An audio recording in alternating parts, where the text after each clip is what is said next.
Thank you for tuning in to the Ultimate Coach podcast, a companion to the transformative book, The Ultimate Coach, written by Amy Hardison and Alan D. Thompson. Each conversation is designed to be a powerful wake-up call, reminding us of what's possible for you and your life.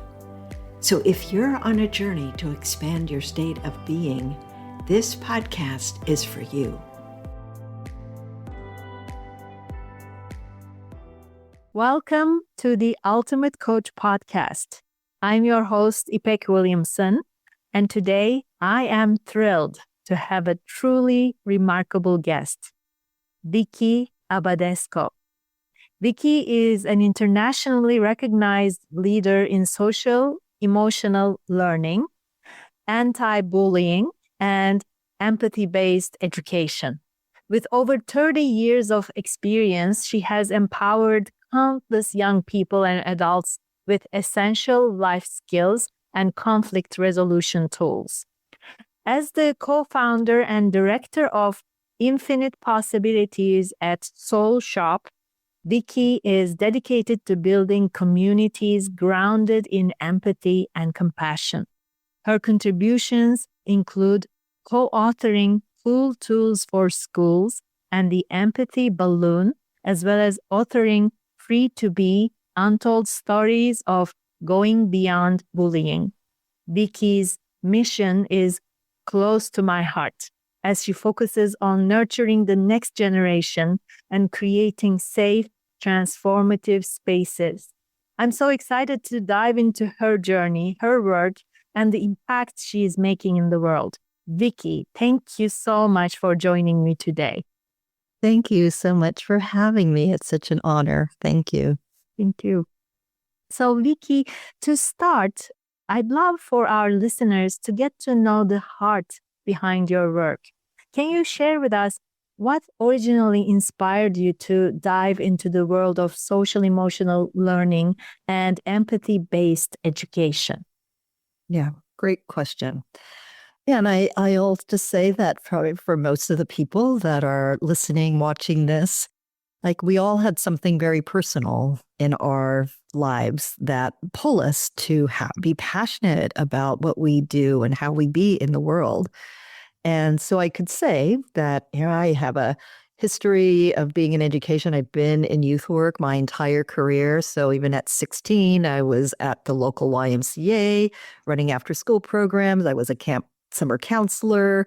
So I've had a long history of being with young people. And when I started my first job in San Francisco School District, I was a violence prevention and gang prevention specialist. And so I did that for 13 years and worked with middle school and high school students, running the streets and basically hanging out with them to be in what we call, in their world, to be in their world. And by meeting them where they're at and not to change them, not to try to get them to come to school and get straight A's, but it was a job line to make sure they stayed alive and that they didn't hurt or kill each other. And that was the beginning of my career. And so when I realized that, these students, 14, 15, 16, 17 years old, had already a life of living and communicating in a certain way. And really, I felt my job was to give them other choices. How can I expand their choices of how they could choose to be in the world? And when I started to think about that, I thought, where do we learn to make those choices? Where does our mind really start to expand with possibilities? 3, 2, 4, 5, much younger. And so I thought, what would it be like to take these same life skills, these same problem-solving strategies, and bring them down to an elementary school playground where we all learn how to work our problems out on that playground. And so that was really the beginning of Soul Shoppe. And again, just, I can also then take the story much younger to what it was like for me as a kid and how there were not adults, safe adults who really listened to me And I was just a kid that was scared and afraid and timid and had a lot of different chaos happening in my own home and didn't really have anybody to talk to about that. So I was really isolated. I felt like I was on the outside of things. I never knew what was going on.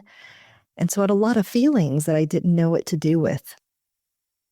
And there weren't adults there. And so I could see how as I got older, I really wanted to help my friends. I was that kid that would listen to other people. I was also that kid that would listen when my mom was drunk and passed out on the floor. And I really was able to get like, oh, this is empathy. So at a very young age, that was a tool that already I was developing. And again, not because it was like, oh, I want to build my empathy skills, but it was just what was there. And it was me and who I was being, even at 5 or 6 years old, right? Like, oh, that's part of the essence of who I am. Just to finish what I'm saying here, I often say that our greatest wounds are our greatest gifts. And I just feel I'm so grateful to be able to have really taken some of the wounds and trauma of my own childhood and really turn them into a beautiful gift that helps young people to feel seen and heard and loved.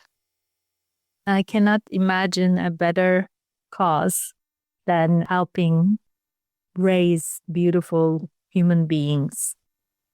Yeah. So you have been, as you said, working in this field for over 30 years. It's a long time, and it's an incredible journey. What has kept you passionate and motivated all these years, especially in a world that sometimes feels divided? That's a great question. Yeah, some people say that if you're an entrepreneur, you do your own thing. I mean, that itself is a spiritual journey, right? Right, we do this work, right? If you're a coach, a business owner, entrepreneur of any kind, right? It's like you got to look at yourself. You have to really look at yourself. And I think when I started the organization, I didn't know. I knew how to be with young people. I knew how to write curriculum. I knew how to do program design. I knew a lot about how to be with young people in a particular way, but I didn't know how to run a business. And so I thought, how do you do this? What do I need to look inside myself to be able to believe in myself that I could do this? And so I think one of the things just through time, it is like my own personal growth and my own commitment to myself. And I've seen over and over again, when I invest in myself, when I'm willing to be courageous and dig deep and look deep within and heal, transform, grow, learn, that has an immediate impact on the work that I do. Because then it flows to my team and the staff I work with, and then their hearts grow and expand, and they take that into the schools, and then we see that as immediate feedback to how we're being with young people and what they get out of being with us.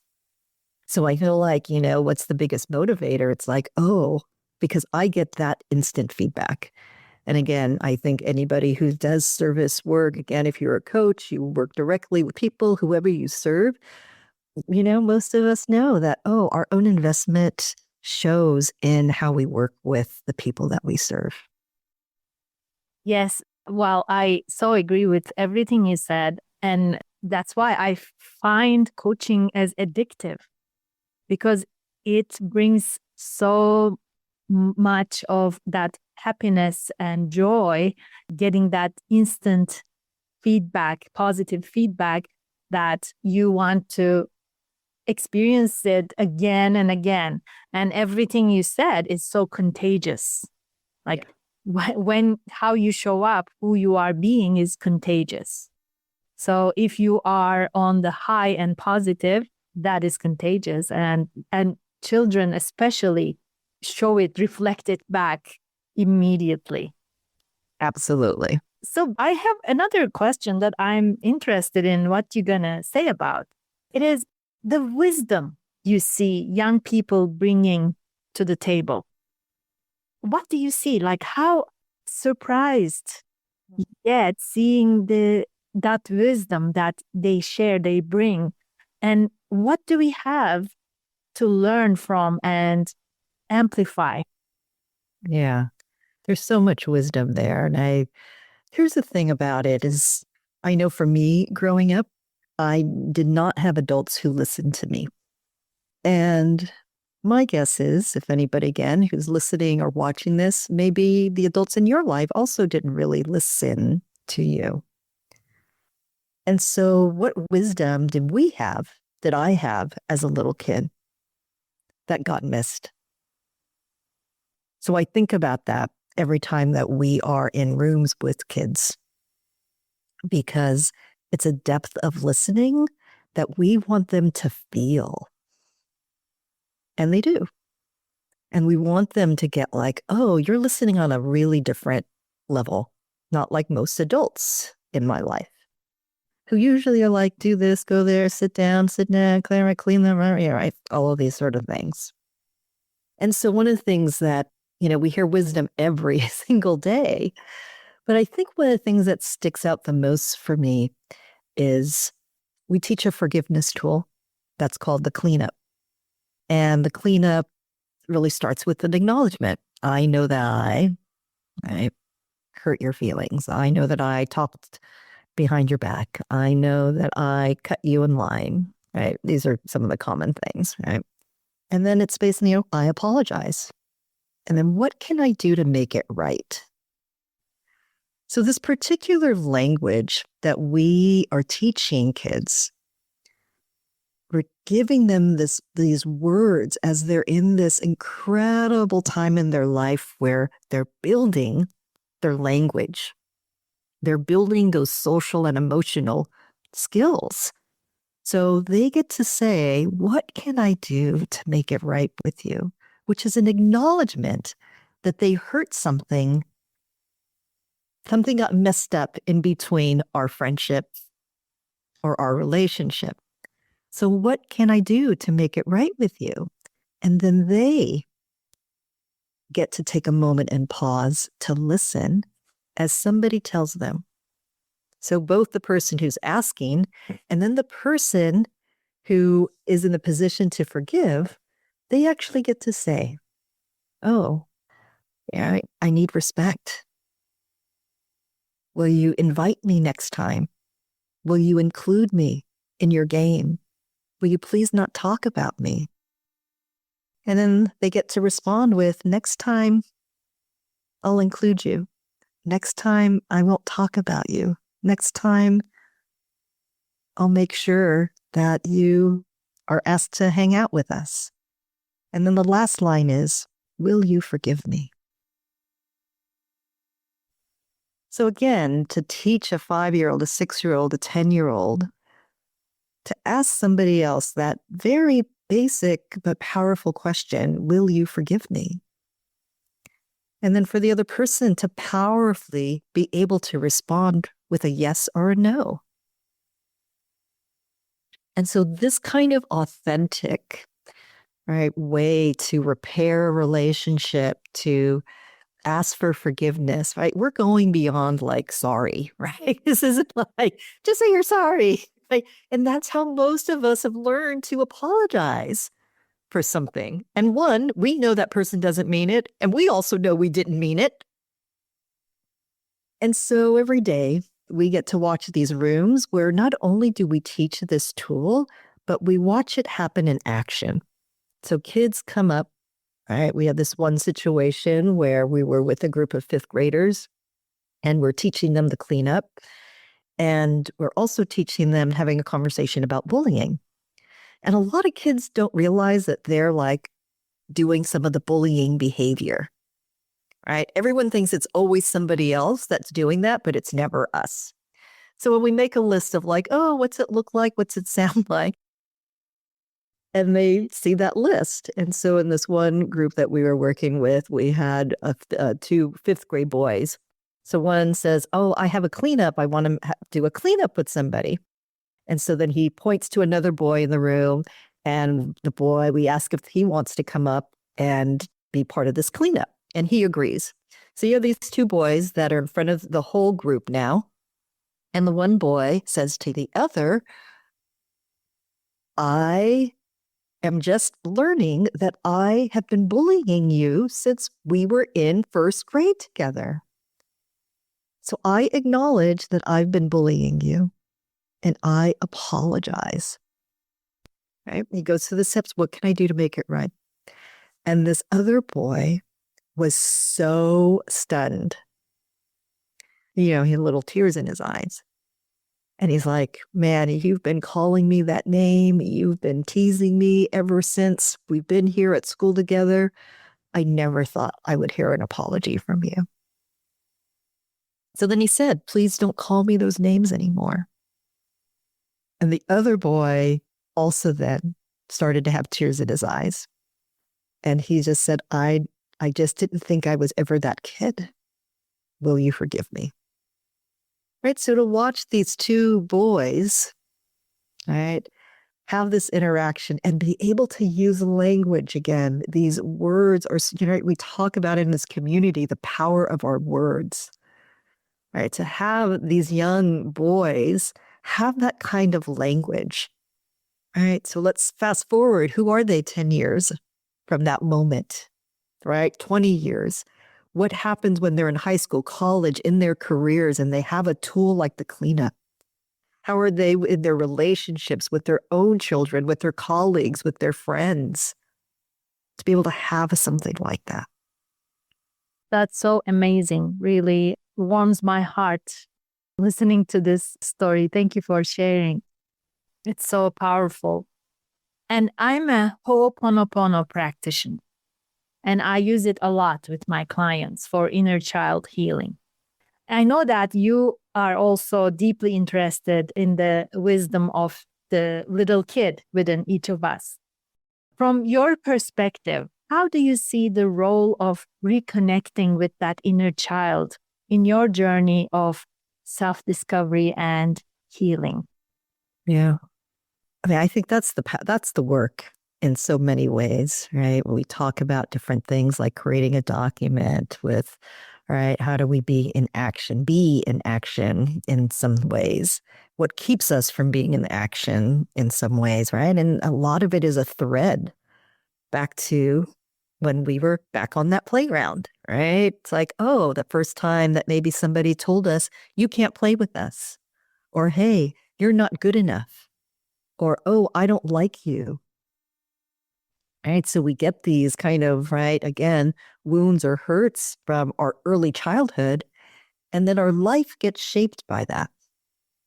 And so every time I'm working with adults, it's like it's really easy for me to like kind of just envision who they were out on the playground. Right. And again, to me, it's all a playground. If you're 5, 15, 50, 100, it's all a playground. And so when I just think about, okay, right, how do we nurture that little kid within us? How do we go back? And I think that's one of the reasons people really love the work that we do, because so many adults say, I wish I had this when I was a kid. And then I usually say, what did your little kid need from the adults in your life? And that opens a floodgate. I needed an adult to listen. I really just wanted to be heard. I wanted to be acknowledged. I wanted to be recognized. So I think some of these core hurts, these kind of universal hurts, I don't belong. Nobody likes me, right? I don't fit in. I'm an outcast. I mean, these very, right, common themes that we have, right? And a lot of people have this. It's like, again, these kind of universal kind of hurts. And we think that they're our own.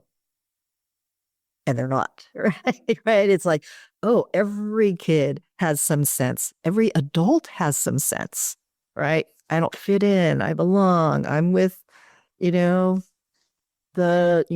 outcasts or the weirdos or, and so the funny thing is we all are that. Right. And then we ask the kids all the time, it's like, how is it possible that anyone's ever really lonely in our world? Right. Like you sit in this classroom of 30 kids. You're right next to each other, right? We're in, we go to these buildings where as adults, we're with tons of humans. I can sit on the bus and I'm surrounded by people. But yet there's a trend that loneliness is on the rise. How is that possible? Okay. So if our little kid, right, I think is in there, right? These stories that we carry, again, that one we, right, have had a challenge to transform in some way. So I'm always inviting the adults that I coach and that I work with, like, let's talk about what it was like for you on the playground. What are some of those stories that are still alive, that are still running your life? Right? And because if you have a story of not belonging, but you're belonging in all kinds of places, right? Is it hard for you to feel how you belong because your story of how you don't belong is so much stronger, right? But that's what happens for kids because that trauma is big, right? And so if you're a little kid, and like for me, it's like, I was really a little tiny kid. And at 5 years old, my mom, it would always loom over me. So again, as a kid, I don't have the skills to, shift my perspective. I don't have the skills to get like, oh, all I get is, oh, these big feelings are happening. I get flooded from them, both within myself and whatever adult is looming over me. Right. And then that's what I take with me. Right. So the feelings that always feel overwhelming because that was my experience as a child. So even when I grow my capacity as an adult, sometimes if something happens, I can feel overwhelmed. But I'm like, oh, where does that come from? Oh, it comes from my little kid who was overwhelmed. I am an adult, am not overwhelmed, right? But that's where it gets tricky, right? And so, but I will say that, to me, it's like, oh, what do we need? What did I need then? Tenderness, care, attention.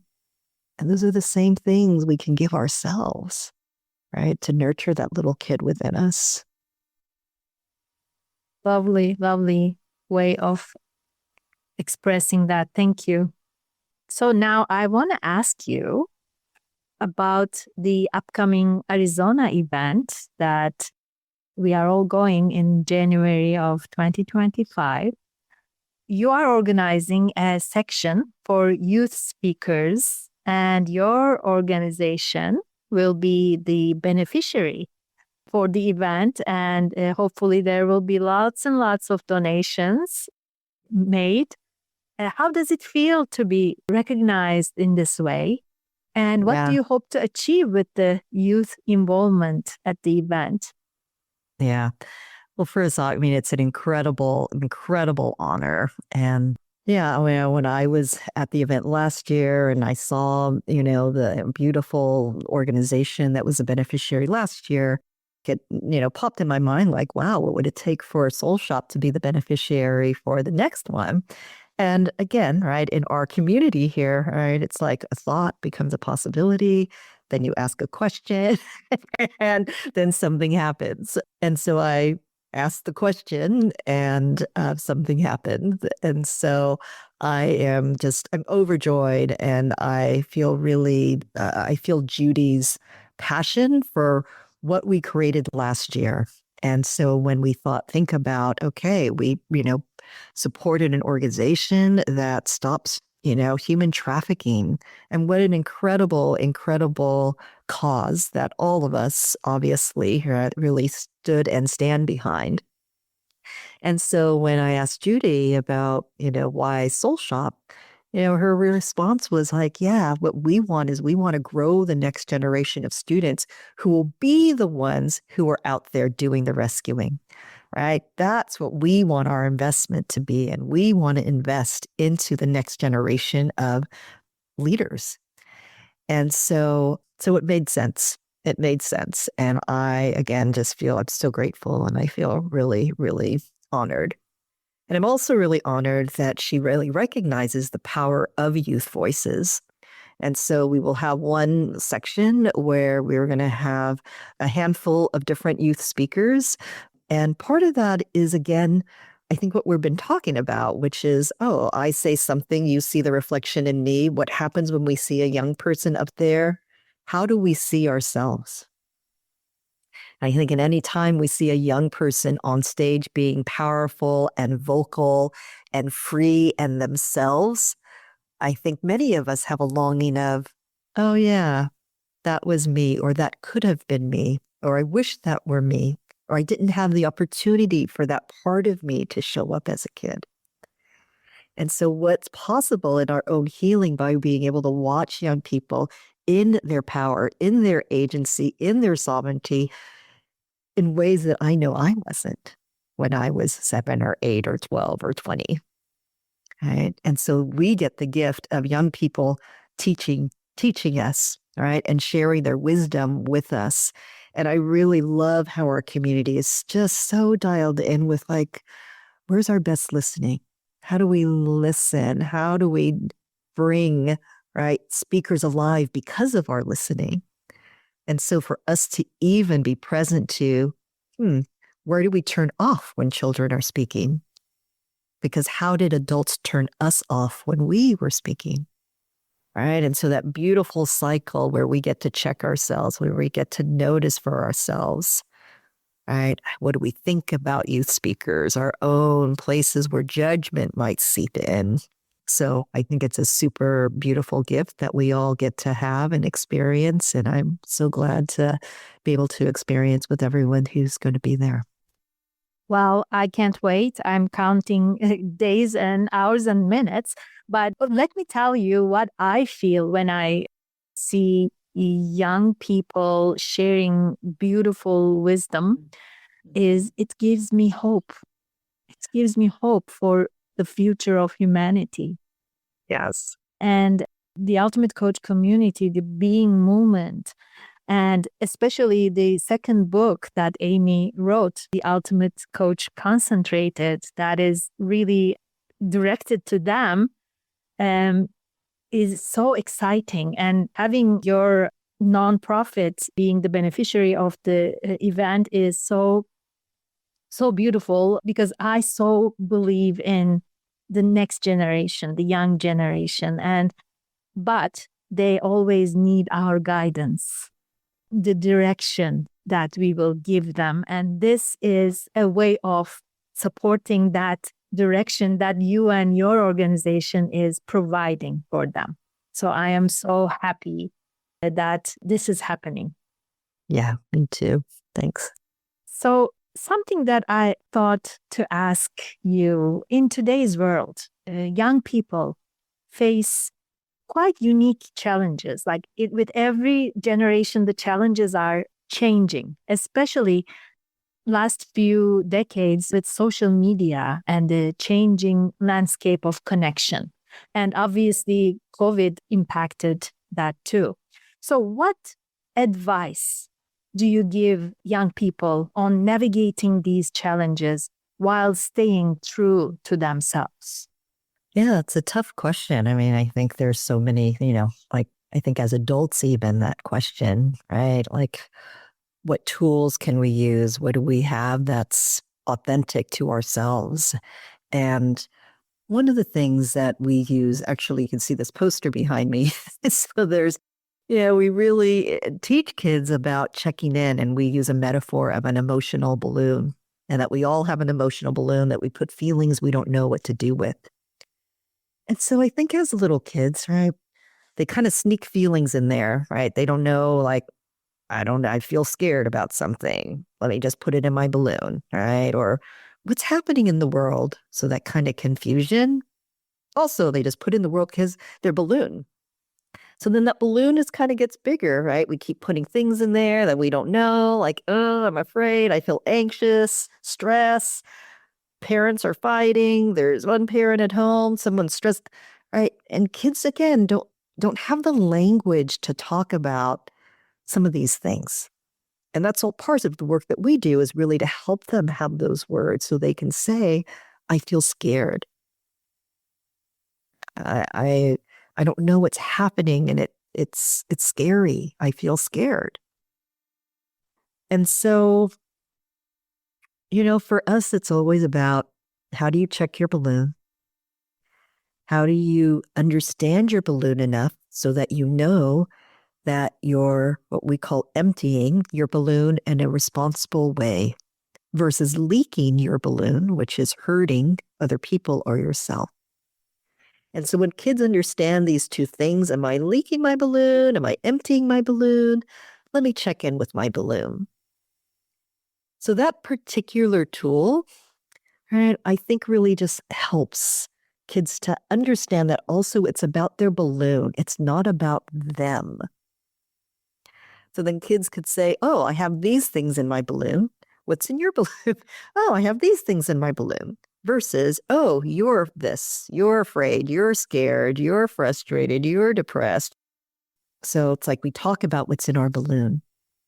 So be able to have this particular distinction then moves kids to then ask for what they need. So we talk about feelings, right? Understanding what our feelings are and what we're feeling. But then what do we really need? And again, we talk about the power of language. It's not what we don't need. I need you to stop doing that. I need him to stop doing that. I don't want to do that. It's really the power of language. I need a hug. I need respect. I need some quiet time. I need someone to talk to. I need someone to listen. So to teach kids how to make a powerful request in that way, so they can get their needs met. Right? One of the reasons this isolation and COVID has been so hard is because they haven't been able to practice those things. Right? So when we're on the playground and we're running around and I bump into you and you get mad at me, right? I get to stop. I get to stop. I get to make a sincere apology. And there's connection inside of that. So when we get isolated and we're not socializing, then we start to miss some of those tools. So then we start to feel lonely. And then we don't know what to do with our loneliness. Then we feel scared to ask somebody, will you be my friend? And so I think that, again, right, this epidemic that we're having about loneliness is, again, because, right, we get scared. We don't know how to communicate. And so for us, right, it's like we're always wanting to be able to give these tools to the kids so that they can ask for the thing that they need. And for us as adults to listen to that wisdom when they tell us. It's so beautiful. So you are giving them so many tools for them to be able to express themselves, articulate their emotions, get to notice their emotions. Again, by using that balloon metaphor, you are distancing the being from the emotions. Those emotions are not them. Right. Yes. Oh, beautiful. I love that. But I have another question that I need to ask you. So you have a really fascinating background as a fellow for the Dalai Lama Center for Ethics and Transformative Values at MIT. It is huge. And how has that experience influenced your perspective on empathy, education, or your work with Soul Shoppe? Yeah, we have a picture of His Holiness, the Dalai Lama, with one of our tools called the Peace Path. And, I think to be recognized in that sort of way where people see the power of a particular tool, right? And part of it is like anybody could walk the peace path. If you and I are having a conflict, we can get on the peace path, which is really just literally we stencil this path on the playgrounds. We have portable paths, and it's just a way, again, for two people to work through a conflict. And so to have something that's embodied and active and restorative and, again, supports people with language to share. And so for me, it's like, that particular tool, and again, that was all part of this, very special honor, was them really realizing how powerful this peace path is. And so, again, to be able to have something so practical that both kids and adults can use to really step towards peace by every statement that we make to move us towards, again, repairing something, reconciling in particular kinds of ways. And again, just really being able to use the power of our language to bring people together. Because it's, how do you have a world where, can everybody win? So beautiful. Now we are coming to my signature question that I ask everyone. Yeah. Yeah. So which one of the questions in the Before You Begin part or the back cover part of the Ultimate Coach book resonates with you most at this point in your life, and why? Yeah, thanks for asking this question. One of my favorite questions that moves me every time I read it, every time we read the book, right, is who would I need to be to live the most extraordinary life I can live?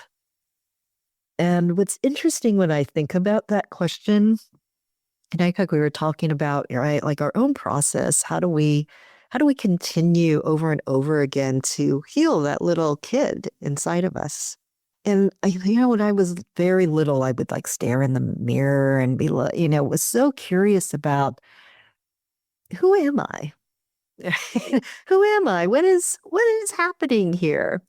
And maybe those questions came up because of the chaos and violence that was happening in my home, and a way for me to try to understand that there was something other than what was happening. Like, this cannot be life.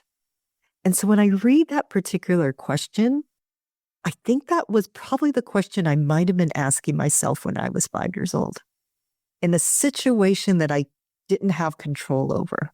And, the interesting thing is, in that situation, by the time I was 10, I was pretty suicidal. Like, I wanted out. How do I get out of this craziness? Why am I even here? So even for a 10-year-old, 9-year-old to really be questioning, why are we here? There's got to be something better than this. Right? Are questions that many of us have probably asked ourselves throughout our entire lives. So when I think about this question, who do I need to be to live the most extraordinary life I can live? I think about that 5-year-old. And I think about how scared she was and how timid she was and how much she just wanted to be invisible. Don't look at me. Don't think about me. I'm going to stay out of the way. And if you would have told that little 5-year-old that she would grow up to do this and to be all of this, she would have thought you were crazy. Like, no way, no way. So I think every time I read that question, it moves me because I think it moves her, the 5-year-old in me. Oh, I love that 5-year-old in you. Well, I'm gonna ask you 3 rapid fire questions now. Okay. The first one, if you could instantly master one skill, what would it be? Yeah, staying perfectly present to what's occurring in this moment. Ooh, that's beautiful. Okay. If you could instantly change one thing about the current education system, what would it be? Yeah. Yeah, to change it so that it really considers every child and their specific needs.